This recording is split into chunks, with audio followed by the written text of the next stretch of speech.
할렐루야. 성도님들, 구독자님들 은혜 많이 받으세요. 오늘 저는 물거품과 고독이라는 제목으로 말씀을 나누고자 합니다. 제가 어린 시절에는 산촌에서 살았기 때문에 읍내까지 내려가려면 많은 개울을 건너야 됩니다. 아침 학교 갈 때 개울을 가해보면 개울 양편에 거품이 많이 일어나 있습니다. 밤새도록 물이 흐르면서 거품을 만들어 놓았습니다. 어떤 때는 꽃이 피어 있는 것 같이 거품이 많이 피어 있습니다. 그런데 학교에서 공부를 하고 돌아올 때 보면 거품 온데간데 없습니다. 다 사라지고 말은 것입니다. 그 후에 제가 늘 느낀 것은 인생은 마치 거품과 같은 것이다. 인생에 살면서 부귀영화, 공명, 지위명예, 권세가 있는 것 같지만은 얼마 안 있으면 다 꺼져버리고 없습니다.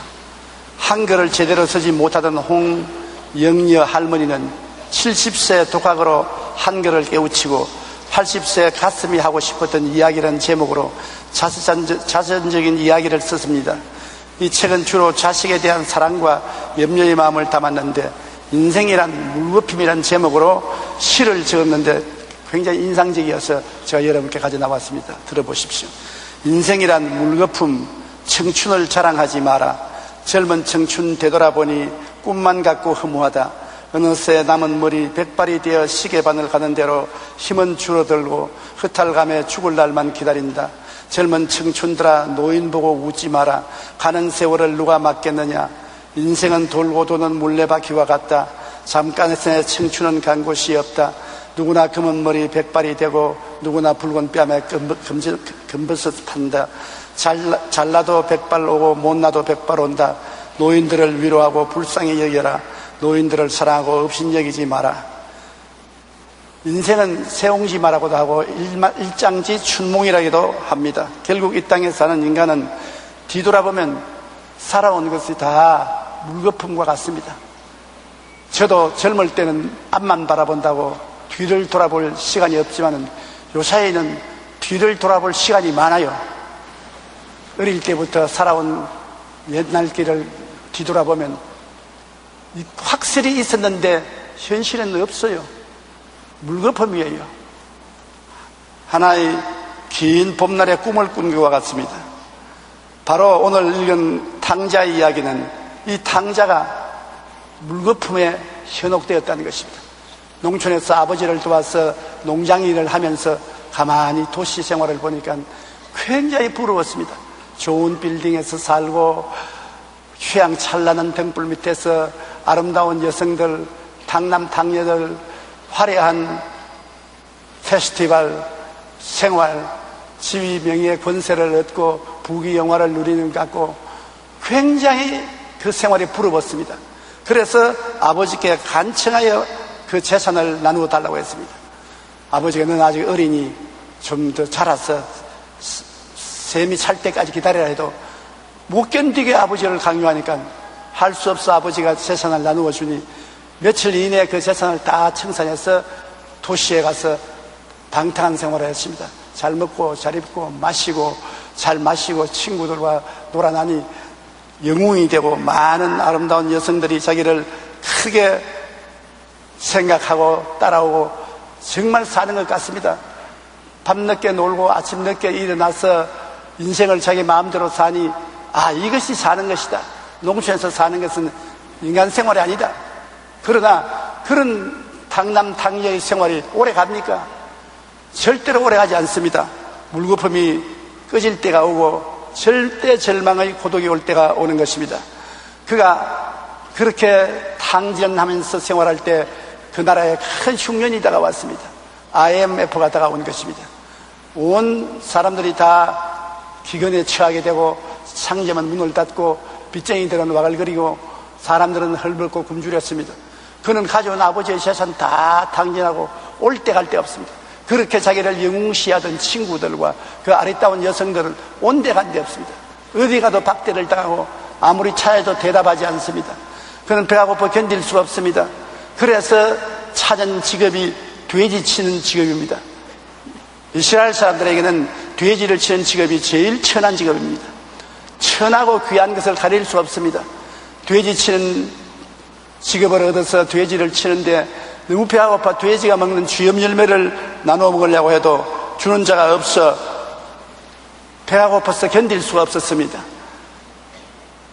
노인과 바다라는 책을 지어 유명한 명성을 낸 해밍웨이가 쓴 노인과 바다의 책에는 한 노인이 물고기 한 마리를 잡기 위해 망망대해 바다에 오랜 고생을 한 이야기가 기록되어 있는 것입니다. 한 노인의 어부소원이 인생에서 제일 큰 고기를 하나 잡아보겠다. 그래서 먼 바다로 나가서 며칠 밤낮을 새가면서 고기를 따라다니다가 정말 큼직한 고기를 잡았어요. 너무 커서 배에 실을 수가 없어서 배 옆에다 묶었습니다. 그리고 돌아오는데 하도 멀리 나갔기에 돌아오는데도 며칠이 걸렸습니다. 그런데 그 고기의 상처에서 피가 흘러나가니까 피 냄새를 맡은 고래들이 따라오면서 상어들이 따라오면서 그 고기를 뜯어먹어요. 그래서 상어하고 싸우고 돌아오며 발부둥 치고, 그런데 상어는 이 생선에게 달라들어 물고 찢고 온갖 고투를 하면서 항구에 들어와서 기진맥진하여 배를 대고 고기를 들어보니 뼈다귀만 앙상이 남고 살은 다 상어가 뜯어먹어버렸습니다.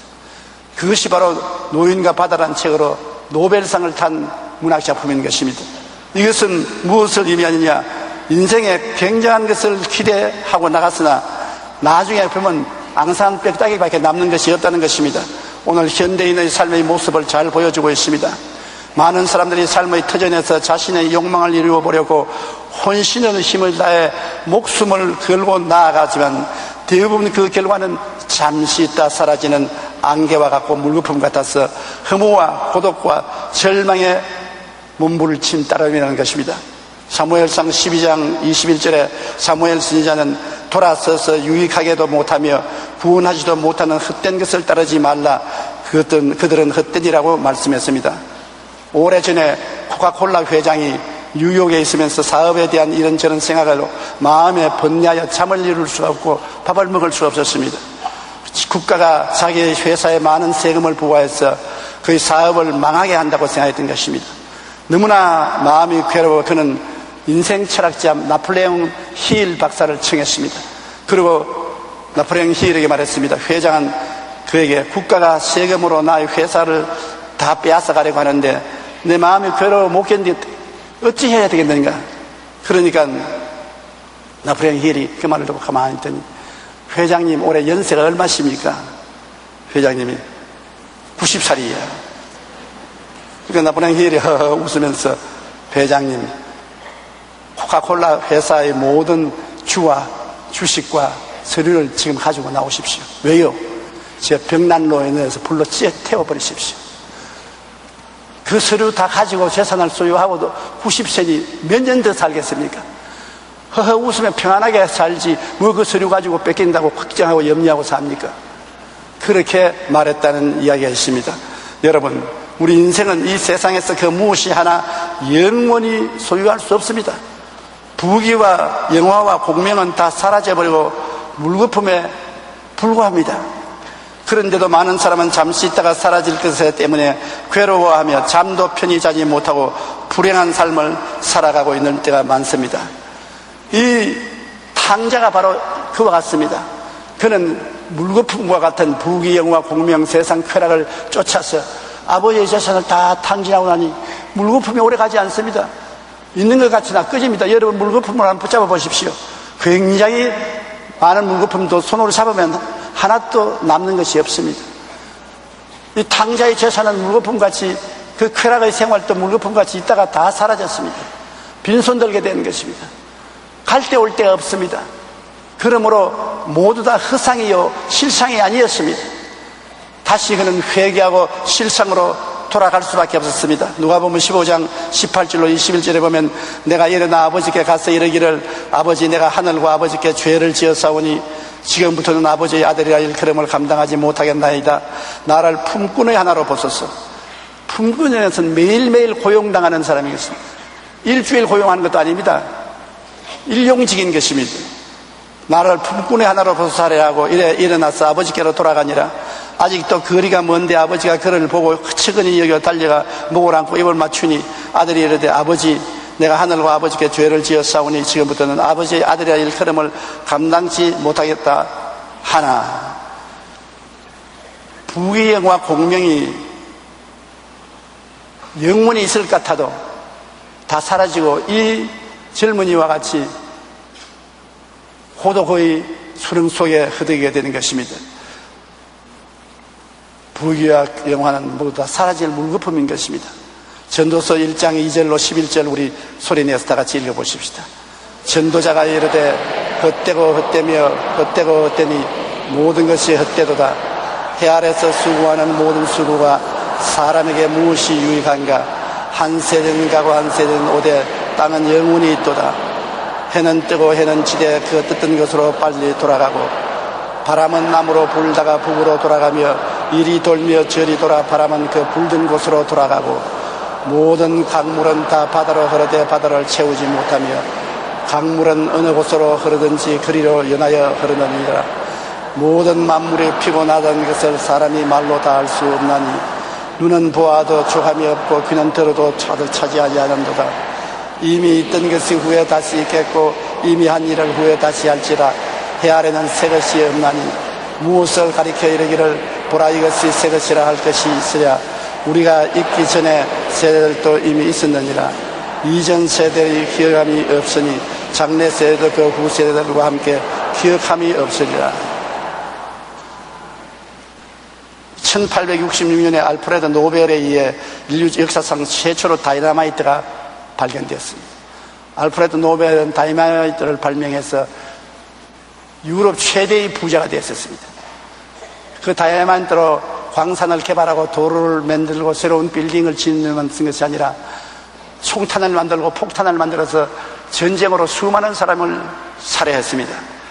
그런데 어느 날 아침 그가 일어나서 평상시처럼 신문을 들러 읽으니까 깜짝 놀랐습니다. 왜냐하면 신문에 대서특필로 다이나마이트의 발명자 알프레드 노벨이 사망했다. 그렇게 써있기 때문인 것입니다.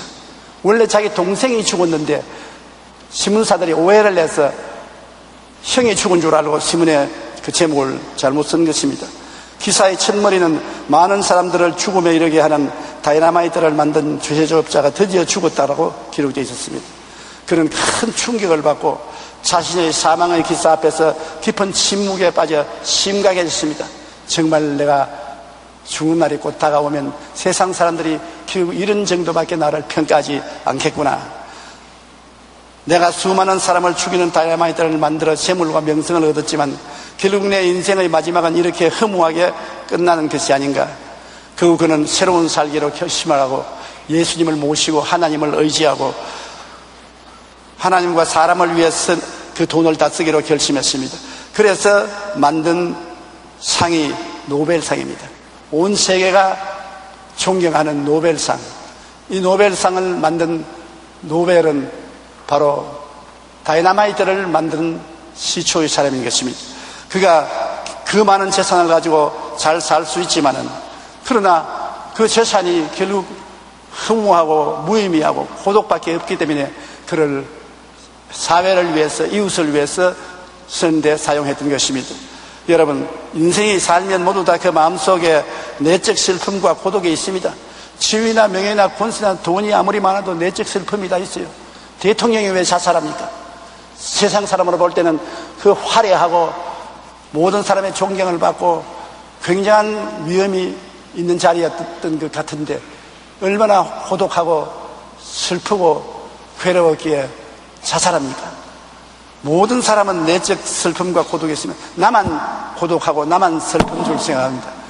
저 돈 많고 지위 있고 명예 있고 고급 차를 타고 좋은 집에 사는 사람은 얼마나 평안하고 좋겠는가 그렇게 생각하는 것입니다. 그러나 그 사람들을 찾아가 보십시오. 그 마음속에 다른 사람과 나눌 수가 없는 마음의 고독과 슬픔을 다 가지고 있는 것입니다. 에레미야서 2장 19절에 내 하나님 야훼를 버림과 내 속에 나를 경외함이 없는 것이 악이요 고통인 줄 알아. 하나님 없이는 마음속에 악과 고통이 떠나지 않습니다. 전도서 2장 23절에 일평생에 근심하며 수고하는 것이 슬픔뿐이라 그의 마음에 밤에도 쉬지 못하나니. 잠언서 15장 13절에 마음의 즐거움은 얼굴을 빛나게 하여도 마음의 근심은 심령을 상하게 한다고 말한 것입니다. 한 연구에 의하면 건강하게 오래 살려면 친구가 많아야 된다고 말했습니다. 이 세상 부귀영화 공명 쾌락이 많아야 오래 사는 것이 아니라 이 세상에 다정한 친구가 많으면 오래 산다는 결론이 나왔습니다. 호주에서 노인들을 대상으로 10년간 추적해온 연구에 따르면 친구가 많은 노인들은 친구가 없거나 적은 노인에 비해 사망률이 22%나 감소했다고 합니다. 하버드 의대에 실시한 연구에 따르면 친구가 많은 사람은 나이가 들어도 대뇌 건강 상태가 양호한 것으로 나타났습니다. 친구와 만나 얘기를 나누는 빈도가 중요한 것이 아니라 그냥 친구가 있다는 사실만으로도 큰 힘이 된다는 것입니다. 센트바바라 캘리포니아 주립대의 교수인 벨라트 파울로는 건강을 유지하는 데 배우자나 가족보다 친구의 역할이 더 중요하다고 설명했습니다. 또한 친구 관계가 끈끈한 사람은 감기에도 잘 걸리지 않는다는 연구 보고가 있습니다. 친구가 있는 사람은 스트레스를 덜 받고 스트레스를 받더라도 금방 풀 수 있기 때문에 면역력이 강화된다는 것입니다. 런던 타임스는 설문조사를 통해 친구에 대해 이렇게 정의했습니다. 첫째, 모든 사람이 다 나를 버릴 때도 나를 찾아오는 사람. 둘째, 나의 침묵을 이해하는 사람. 셋째, 나의 기쁨을 더해주고 나의 슬픔을 들어주는 사람이 됩니다. 세상에 이런 절대적인 친구는 바로 너도 아니고 나도 아니고 예수님이십니다. 누가복음 7장 34절에 인자는 세리와 죄인의 친구라고 했습니다. 세리와 죄인은 세상에서 가장 천대받는 존재입니다. 그런데 그 사람들의 친구로서 예수님이 자기를 제시한 것입니다. 온 세상 다 날 버려도 주 예수 안 버려. 예수님만이 나에게 가장 가까운 친구입니다. 사람 수가 많다고 해서 다 친구가 많은 것은 아닙니다. 나에게 가장 가까운 친구가 친구인데 가장 가까운 그 친구가 예수님인 것입니다. 우리가 죄인일 때도 불경건할 때도 병들어 괴롭거나 삶의 고난과 심지어 죽음의 길에도 절대적인 친구는 바로 주 예수님이신 것입니다. 여러분, 나이를 먹으면 죽는 날을 늘 생각합니다. 김중근 목사님이 천국 가기 전에 우리들에게 부탁이를 호통 안 당하면서 천국에 가도록 하나님께 기도하는데 도와달라고 그러셨습니다. 저도 요사이 기도할 때 늘 그렇게 기도합니다. 하나님, 내가 세상을 뜰 때 고통 당하지 않게 해주시옵소서. 괴로움 당하지 않게 해주시옵소서. 그 괴로움은 누구하고도 나눌 수가 없습니다. 자기 혼자 정말 일생의 최대의 고독한 괴로움을 당해야 되는 것입니다. 괴로움 없이 세상을 뜨게 해주시옵소서. 여러분, 미리 그런 기도를 다 해놓아야 되는 것입니다. 왜? 지금은 젊지만 눈 깜빡할 사이에 백발이 다가오는 것입니다. 그런데 그 죽음의 고독한 길을 걸어갈 때 손을 내밀고 환영을 해주는 분이 누구십니까? 예수님이십니다. 그 절대적인 고독의 길에 들어서서 고통하고 몸부림칠 때 아무도 도와주는 사람 없고 아무도 반겨주는 사람 없고 오직 나를 도적질하고 죽이고 멸망시키는 마귀만 번득거리는 눈을 가지고 나를 삼키려고 덤벼들면 그 고통이 얼마나 크겠습니까? 꿈이 아닙니다. 지어낸 이야기가 아닙니다. 현실입니다. 우리가 다 당할 일인 것입니다. 언제 죽음이 나를 데려갈지 모릅니다. 그러나 아무리 죽음이 다가와도 사망의 음침한 골짜기를 지나도 그곳에 반기며 안아줄 손길이 있습니다. 예수님인 것입니다. 나 먼저 나의 죄를 짊어지고 십자가에 못 박여 죽으셨다가 그 모든 죽음의 고통을 정복하고 부활하신 예수님, 내가 곧 길이요 진리요 생명이니 나로 말미암지 않고는 하늘에 올 자가 없나니라. 볼지어다 내가 항상 너와 같이 하느니라.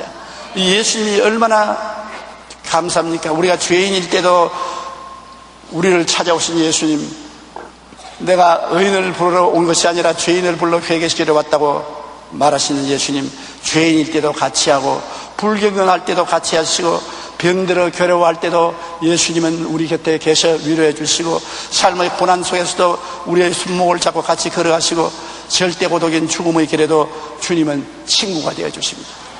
이런 친구가 세상에 어디에 있습니까? 찾아볼 수 없는 것입니다.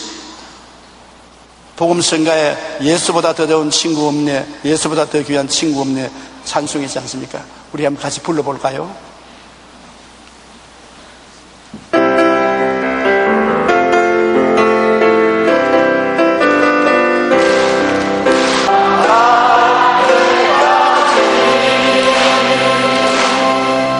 따라 말씀해주세요. 나에게는 예수님이 제일 좋은 친구입니다. 이 세상 어떤 친구도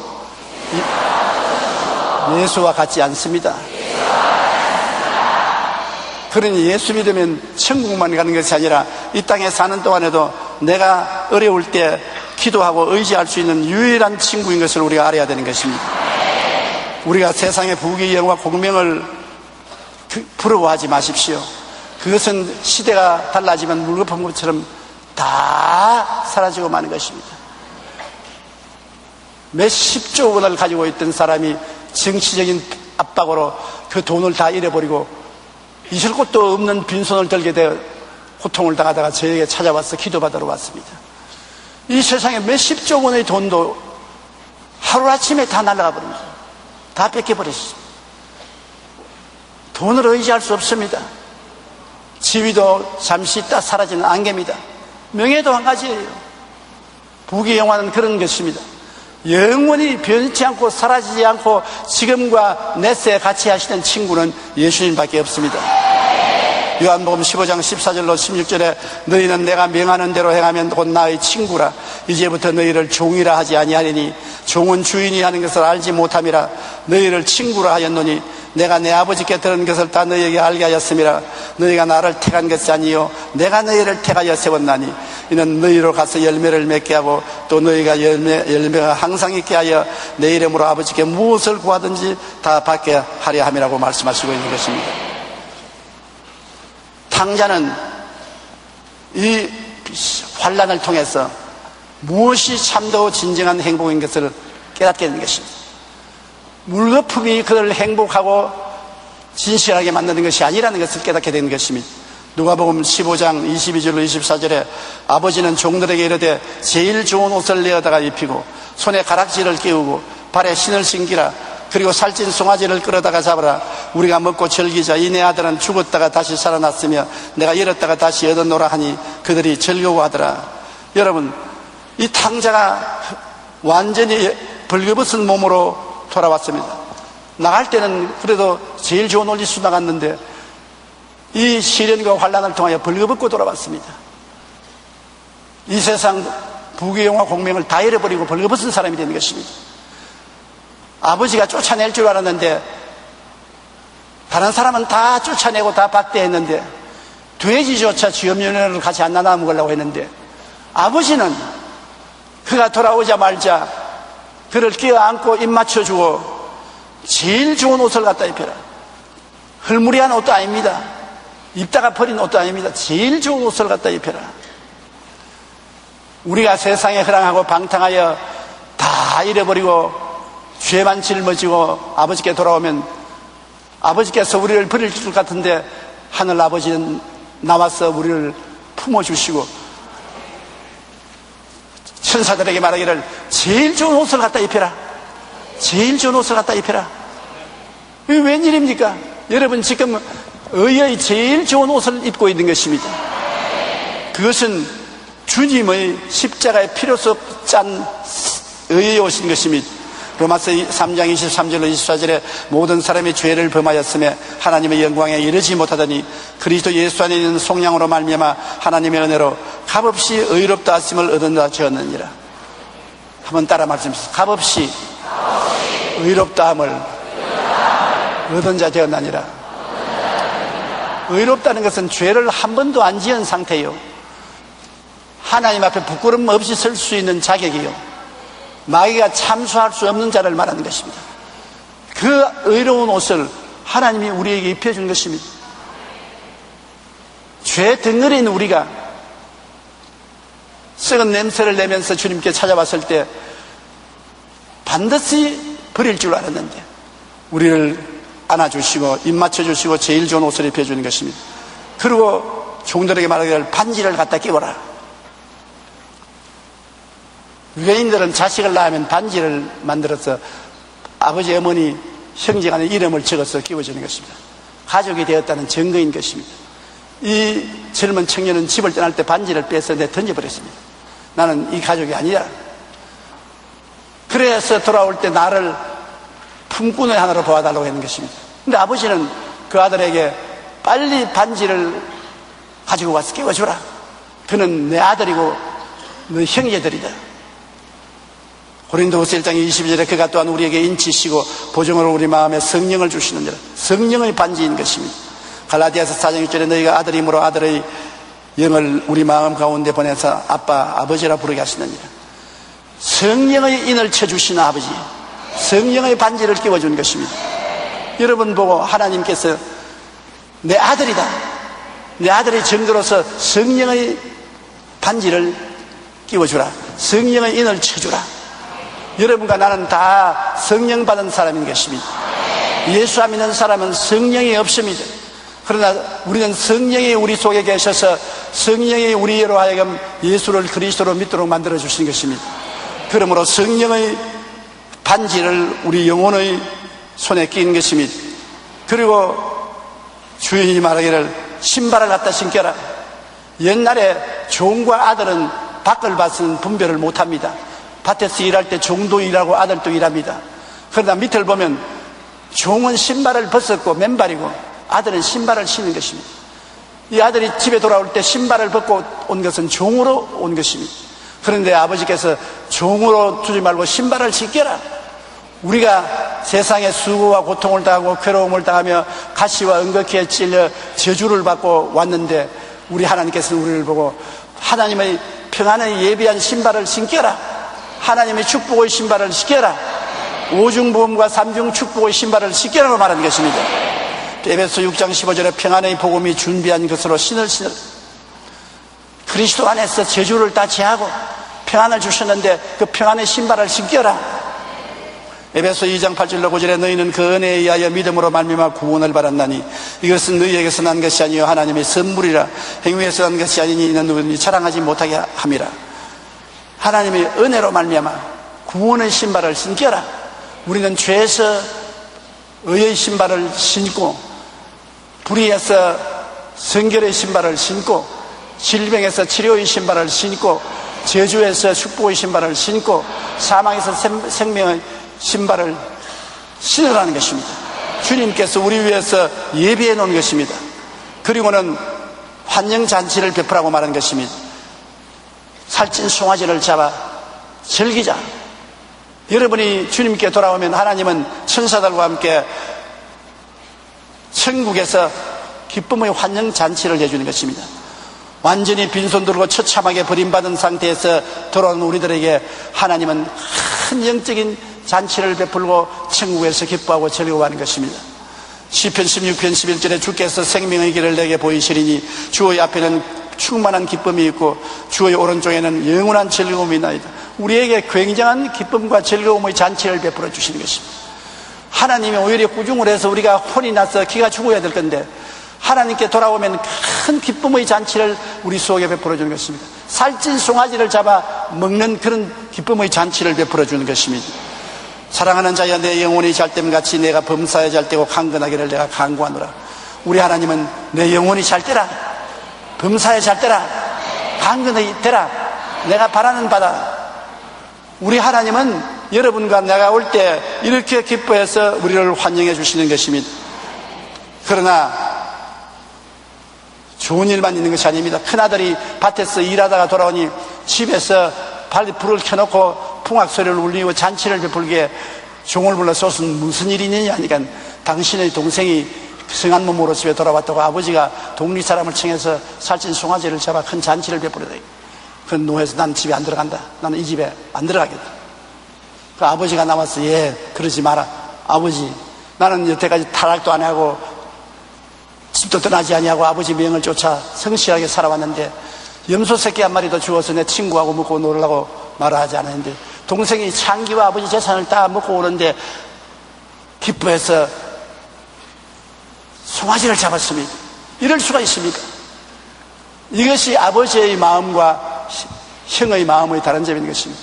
그 아버지가 그 아들의 등을 두드리면서 너는 나와 항상 같이 있었으니 내 재산이 다 내 재산이다. 너가 송아지 새끼 달랬으면 내가 송아지 새끼도 주고 염소 새끼 달라면 염소 새끼도 주었을 것인데 네가 안 구했지 않느냐. 그러나 너 동생은 그것도 내 아들 아니야. 집을 떠나서 죄를 짓고 영적으로 죽었으나 죽은 자가 다시 살아나고 잃어버렸으나 다시 찾았으니 내가 기뻐하지 않을 수가 있느냐. 아버지는 죄인으로서 돌아오는 동생을 은혜로서 보신 것입니다. 형은 율법으로 받는 것입니다. 율법은 언제와 정죄하고 심판합니다. 인정사정 없습니다. 죄를 정죄하고 심판하는 것입니다. 어제 신문에 보니까 전 대통령의 인사사정관이 말하기를 우리나라 현재 인사법에 의하면 이순신 장군이라도 잡혀서 감옥에 들어간다고 그랬습니다. 사람이 틀어서 먼지 안 날 사람이 어디 있습니까? 율법적으로 사람을 정죄하면 심판 안 받을 사람이 아무도 없는 것입니다. 모든 사람이 죄를 지었으니 하나님의 영광에 이르지 못합니다.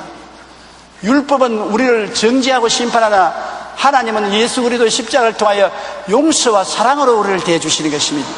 하나님의 은혜로 용서와 사랑으로 대해주기 때문에 과거의 죄를 다 기억하지 아니하시고 나의 아들은 죽었다가 살아났으며 잃었다가 얻었으니 즐거워하는 것이 좋다. 하나님은 여러분 보실 때 여러분의 과거의 죄악을 덜치워내어서 꾸짖고 심판하려고 하지 않습니다. 예수를 믿고 나온 것만 해도 너무나 귀하게 여겨서 보혈로 다 씻어주시고 여러분에게 하나님은 은혜와 사랑과 자비를 베풀어서 즐거워하고 기뻐해 주시는 것입니다. 그렇기 때문에 율법과 사랑의 다른 점을 여기에 알아야 되는 것입니다. 이 가정의 형님은 율법적인 눈으로 보았으나 아버지는 사랑의 눈으로 본 것입니다. 이 세상 사람들은 여러분을 율법으로 판정해도 하나님은 자비와 사랑으로 여러분을 대하는 것입니다.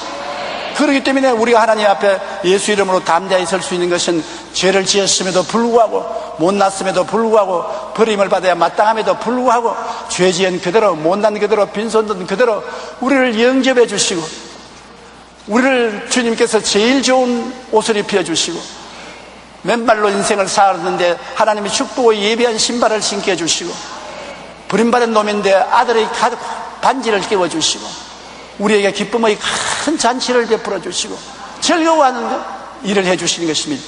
이것만이 영원한 것입니다. 이것만이 사라지지 않습니다. 세상의 부귀와 영화와 공명 쾌락은 거품입니다. 요란스럽고 굉장히 있는 것 같으나 세월이 지나면 다 꺼져버리고 마는 것입니다.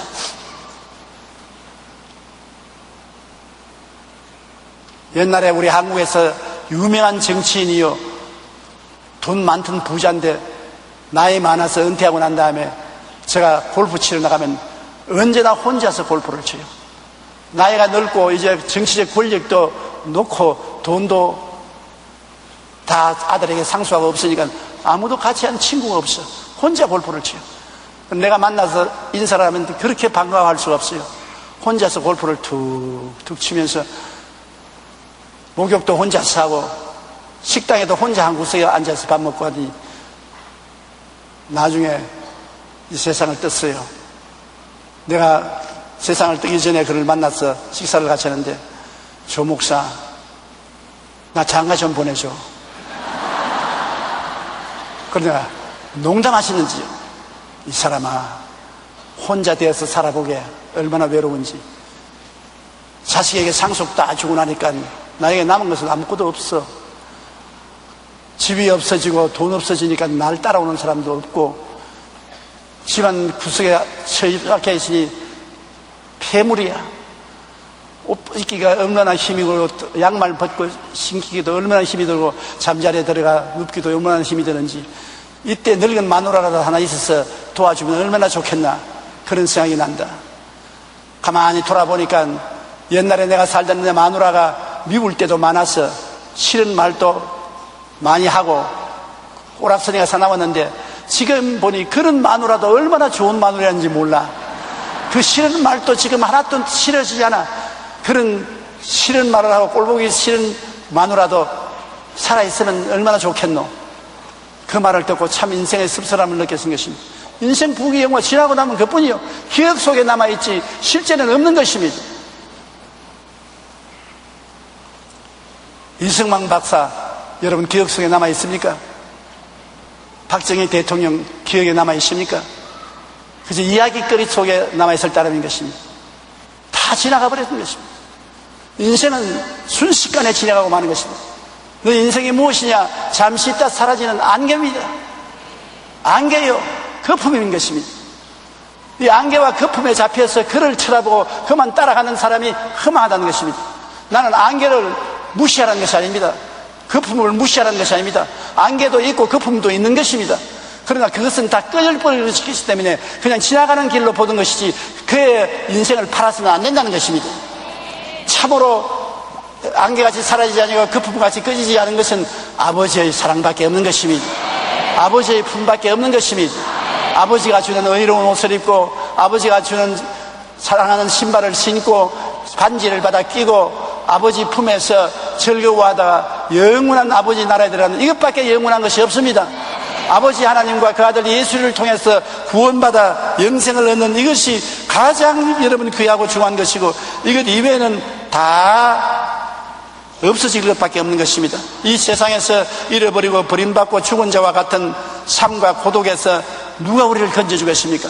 아버지밖에 없지 않습니까? 사라진 돈이 우리를 건져줍니까? 사라진 명예가 우리를 건져줍니까? 떠나간 친구가 우리를 돌봐주는 것입니까? 아니요, 헛된 것입니다. 다 꿈같은 일인 것입니다. 영원한 벗이 되어주는 이는 하나님 아버지와 예수님밖에 없습니다. 그러므로 정신을 차리자는 것입니다. 헛된 데 정신을 팔지 말라는 것입니다.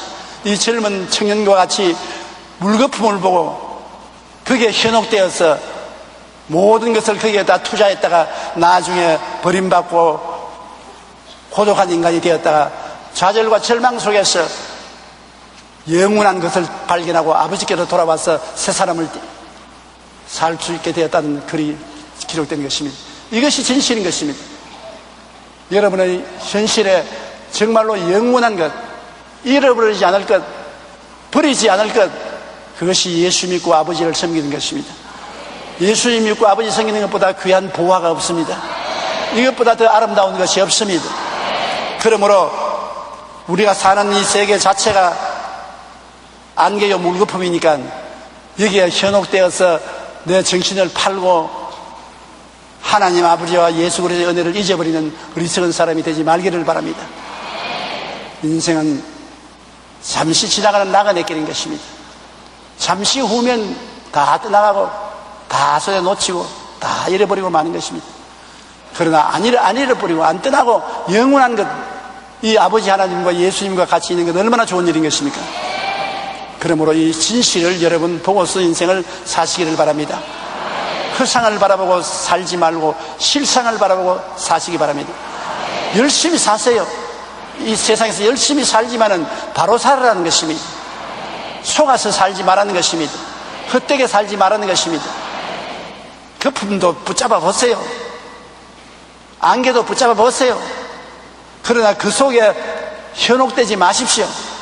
그 속에서도 실상 아버지 하나님과 예수님만이 잡아놓으면 영원히 남아있지 안개와